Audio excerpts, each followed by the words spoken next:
Wis bener tenan dawuhe para ulama kang kepincut kedudukan pondo donya mesti ancik-ancik pundake wong liya laku badim serta goroh padha bangsa padha lali ora padha rumangsa tuminta tusa iku bakal disiksa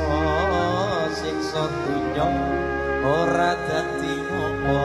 siksa akhirat bakal mlebu neraka Allahumma shalli wa sallim ala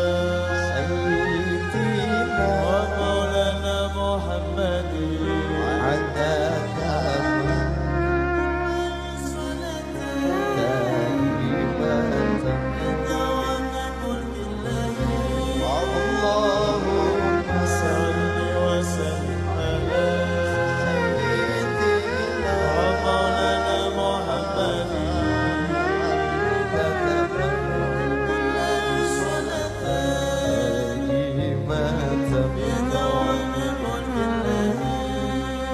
jejegipun negara petang perkara nomor siji ngangge ilmune ulama nomor loro adile pemangku kuasa nomor telu wong kang sugih kersa lomo nomor papat wong kang fakir ahli donga papat mau syarat jejege negara mugi negeri kita teping rupita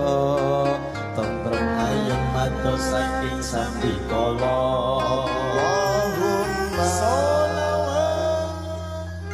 sayyidina wa maulana Muhammadin billahi salatan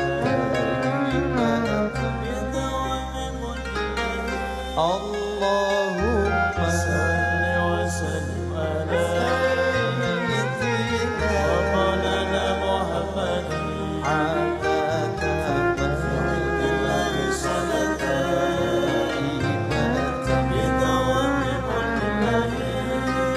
panutane wis arupa bondo donya ninggalake Quran hadis lan agama